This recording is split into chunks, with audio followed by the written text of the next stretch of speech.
I welcome to 11th lecture regarding technology transfer through strategic alliance and joint venture. In this module, we are generally discuss about joint venture agreement, and more specifically in this lecture I will discuss with you relating to the formation of joint venture agreement. In the last module, I have talked with you relating to the joint venture options, types of the joint venture, issues frequently arise during the negotiation, key compliance and governing laws. So, in this particular module, I will take you through how you are going to frame the conditionality in joint venture agreement and what are the things you should keep in mind while you are doing so. So, I have divided the lecture in the different parts, so that it is easy for you to understand that what are the matter you should include in joint venture agreement and how you should frame those particular issues. These issues are indicative. I am going to talk more on generic issues which are common to almost all the joint venture, but there might be some issue which is very sector specific or deal specific. So, in that circumstances, you should create your own key list or the terms which you wanted to include, because it is very specific to that particular business deal or particular sector itself. So, the first thing which I like to draw your attention, that you should do some planning after the negotiation and also after deciding the choice of laws. Now, this planning in somewhere in internal in nature, because you need to take this understanding in or develop this understanding within the venture firms, that means those who are promoting this particular venture. And I believe I have told you before also that in case of the joint venture, it can be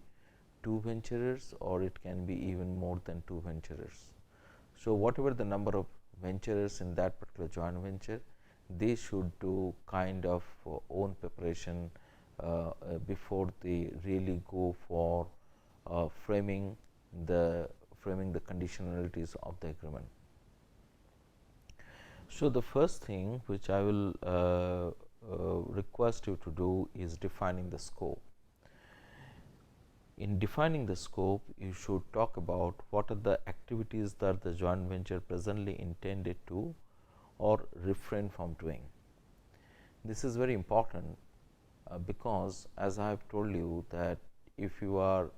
bringing the outcome of the joint venture as a company, then in that case you need to specify that what are the matter it should include within the objective clause of the company. Now, if you are not incorporating a company, if you are simply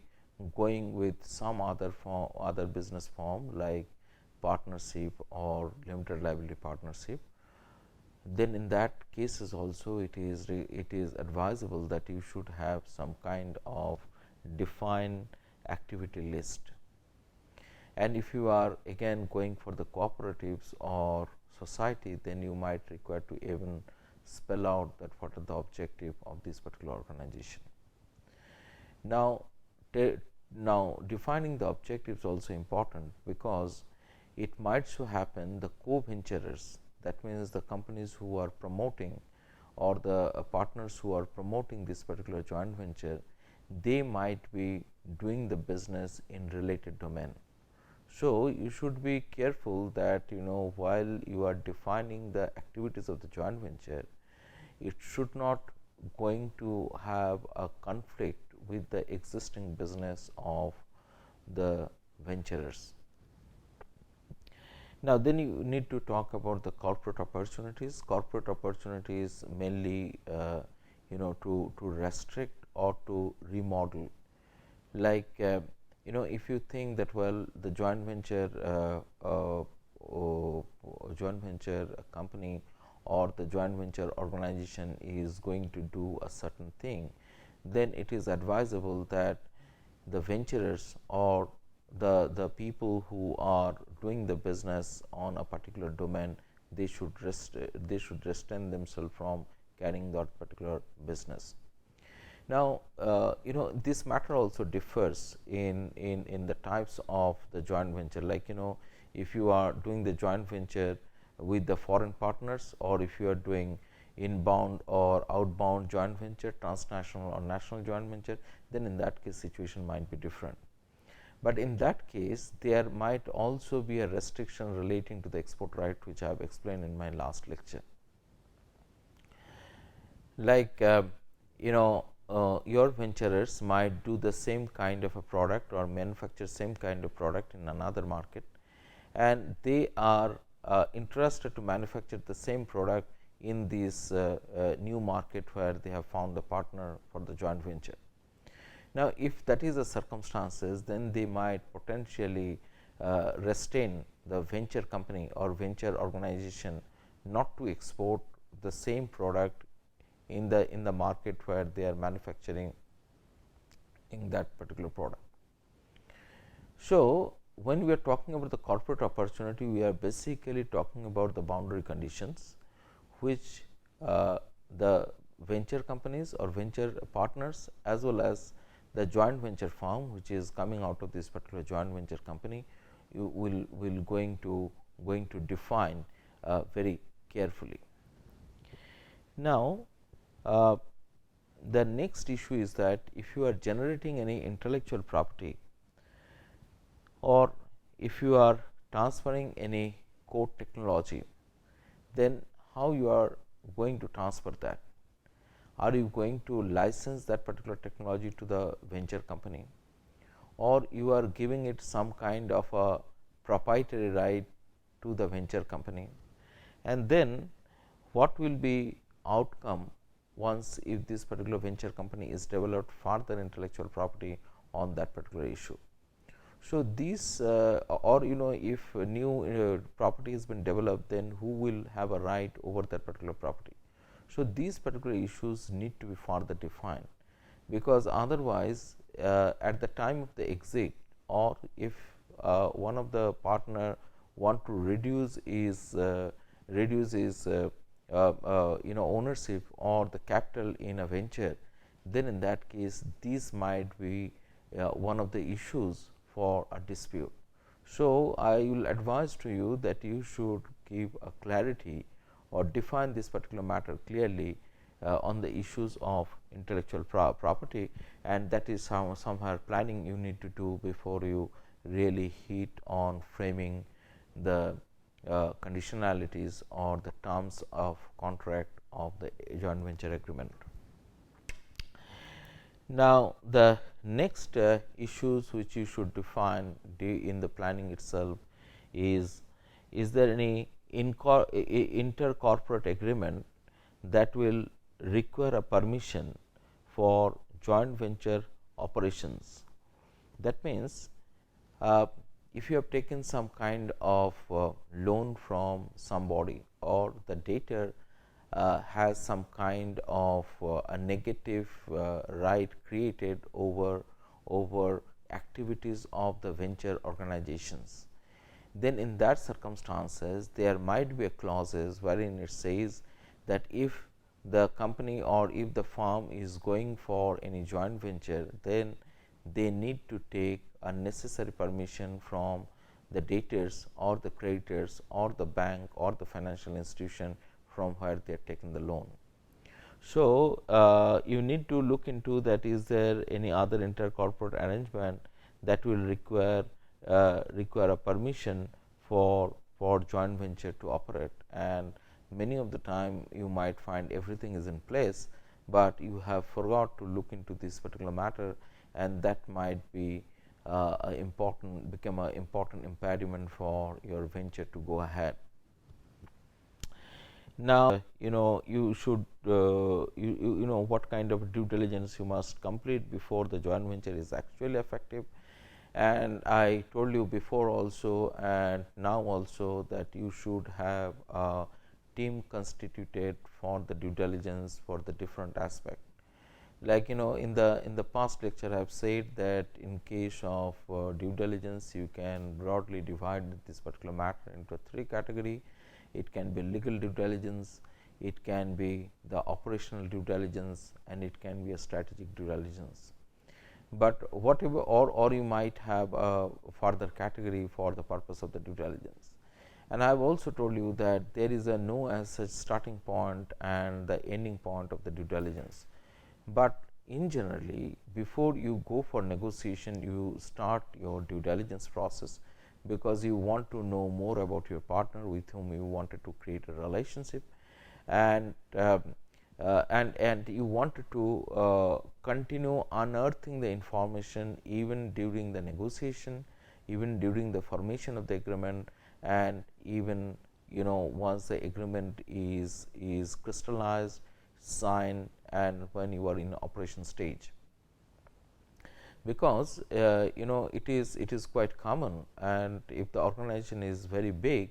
and if the organization is operating in the different market, many of the time the organization itself will not have a very structured source of information or one window system of the information. So in those particular circumstances, there is no other way but to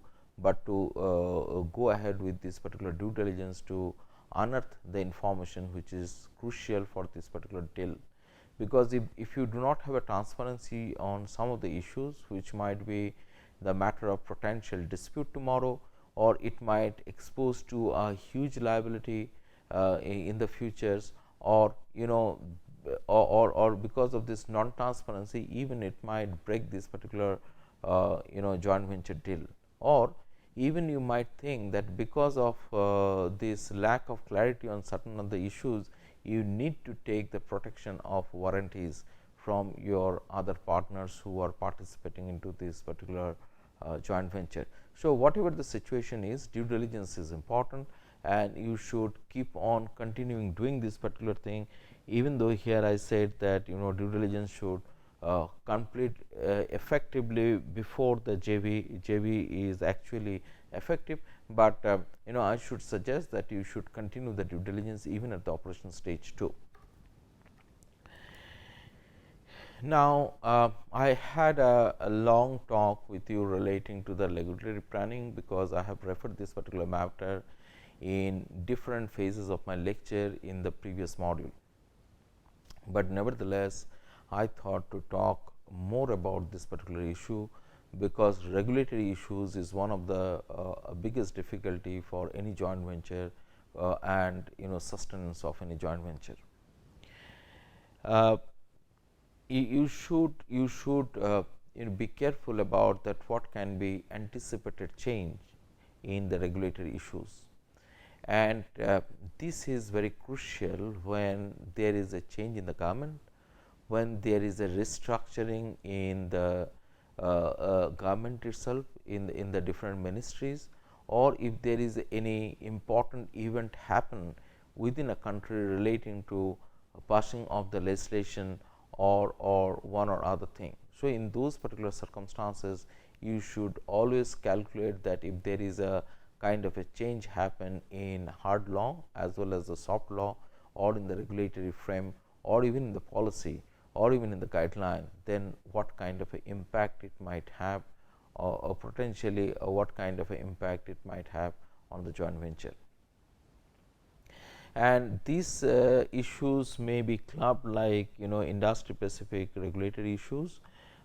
general foreign ownership, it might be relating to the antitrust or the competition issues, it might be relating to export control issues, so much so forth. But this list is not exhaustive, it can be a long list. Now sometimes these changes has a lot of impact over the ownership, and even dilution or liquidation or exiting of this particular joint venture. Like there might be a change relating to the general foreign ownership all of a sudden, or a government decided that well they will promote more indigenous companies in a particular domain, and they will ask all the joint venture companies foreign partner to reduce their stake, and it has happened in India before. Like in 1970s, you will find there is a many example of this kind of foreign policy changes. So if you get kind of intimation before, or if you can have a potential hunch for this kind of a changes, or you get kind of a filler from the market, or maybe regulator or some other places, you should also have your plan B relating to these particular issues, because it might ask you to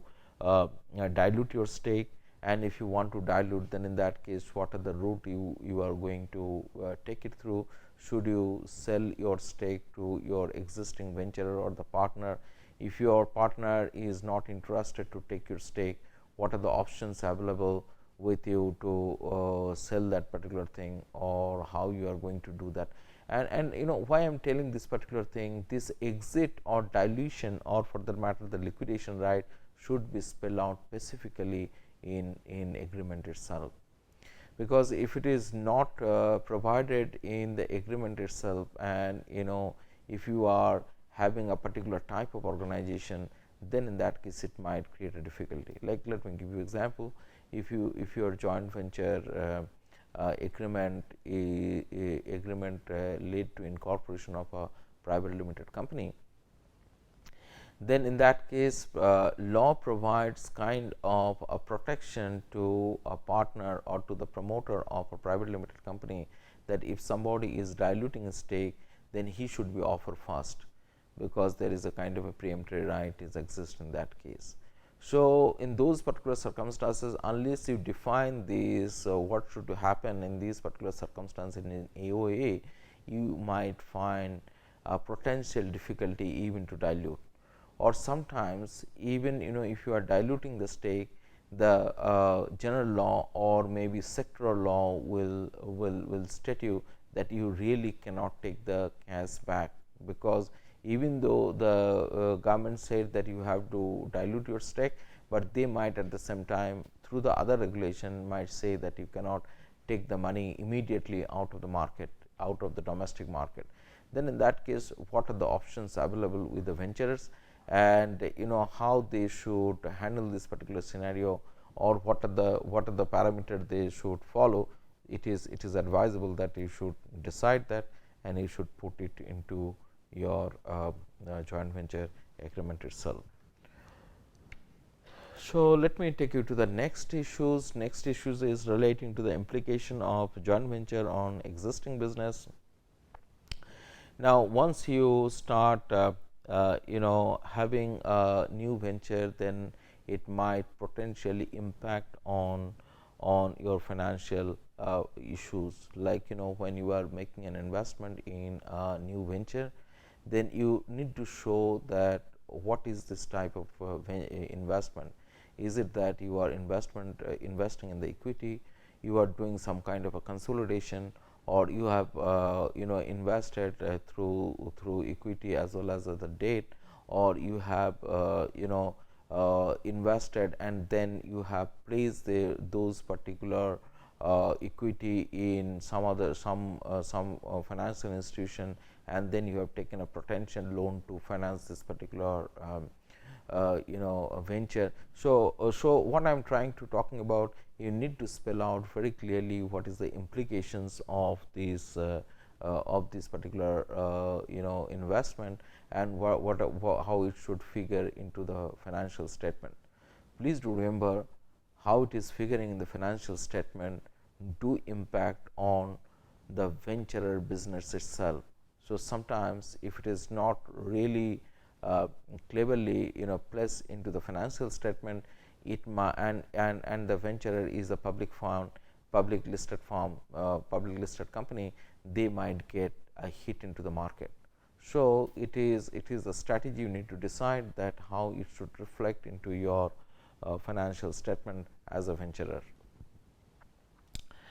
Now you need to review the contractual obligation to ascertain whether the third party approval is required, which I have told you before, but for that matter let me repeat it again. You need to, sometimes nowadays the financial institutions are, whenever they are extending the loan,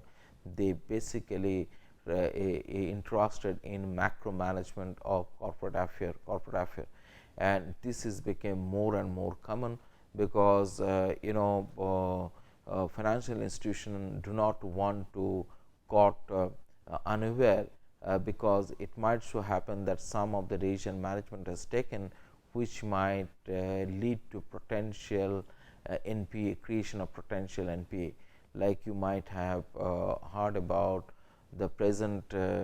controversies which is going on around this Kingfisher Airlines, because financial institutions are extended a huge amount of debt to these particular organizations, and then they found that they are unable to recover this particular money, because please remember, the financial institution, whatever the money they infuse, this is nothing but a public money. That means they have basically taken a deposit or life savings from the public at large. So they have not only the legal responsibility but moral responsibility too, to recover this particular money from the potential from the debtors,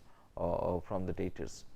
And so in that particular circumstance, I mean in these circumstances, the potential process which is developed at present is that they try to control the actions of the corporations, and which I have mentioned before, it is generally popularly known as a negative right. And if you look into the judgment from the different regulatory agencies or the appellate tribunal or the court at present, they do reaffirm this particular kind of action by these financial institutions or the banking institutions. So this is a potential issues which you need to plan, and if you have that kind of clauses, then you need to comply those particular clauses before you go ahead with this joint venture agreement. And even you might need to have in-person discussion with your financial institution, or if it is a consortium of the bank or consortium of the financial institution, then in that case you might need to hold a general meeting and convince them about your future plan or the business plan which you wanted to pursue through this particular joint venture, and what kind of a growth you are expecting out of this particular joint venture, or the financial returns you are expecting out of this particular joint venture. So this is very important on this important issue you need to look into. Now next important issue might be, do you need for restructuring the existing operation before the joint venture, like until now you are operating in that particular domain where you are thinking that joint venture company will going to operate. Then in that circumstances, either you have to transfer that line of business to the joint venture company, or you need to potentially withdraw yourself from that particular business itself, because you cannot do the parallel business in the same market in a different name,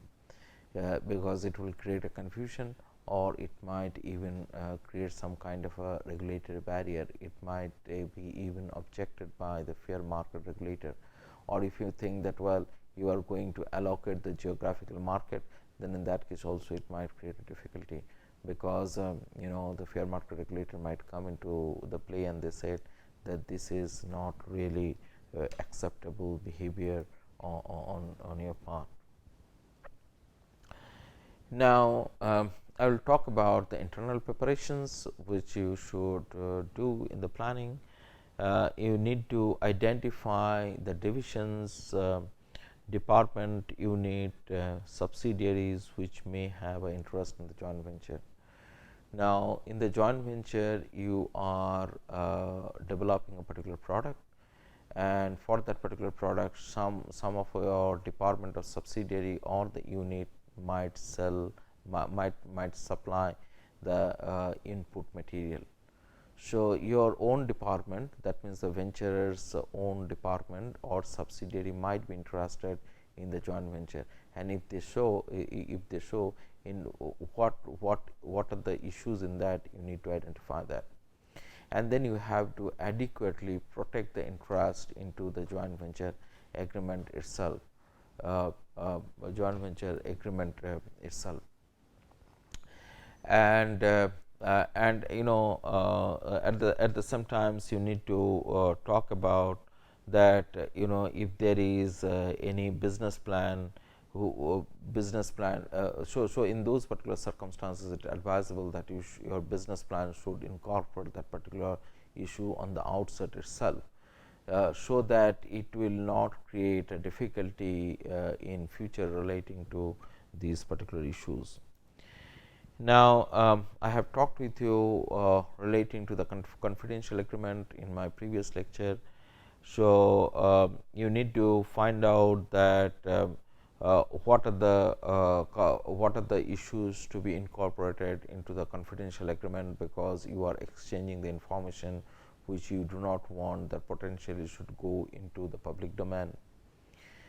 And at the same time, you should also think about will you able to change this particular confidential agreement by the letter of intent, and if you do, how you should what is the procedure you should follow in doing so,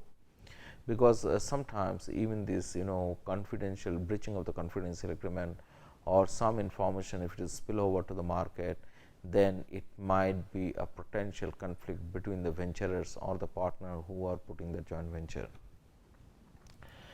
Now, I talked about the risks with you in last lectures, but nevertheless, let me structure it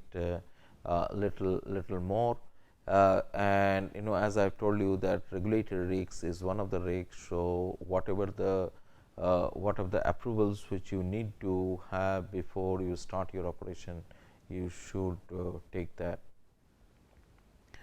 Now, some people told me that in India, more difficult thing today is to get environmental regulatory approval.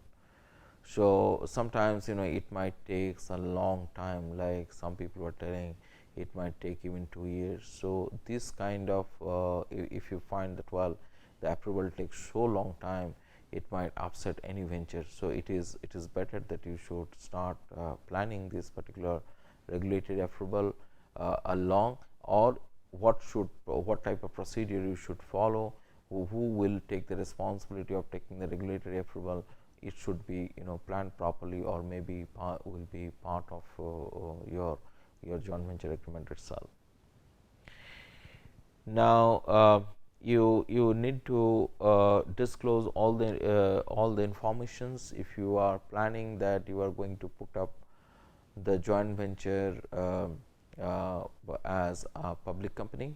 because there is a lot many disclosure you need to do if you are incorporating a public company. And if it is a public listed company, then in that circumstances you need to keep the information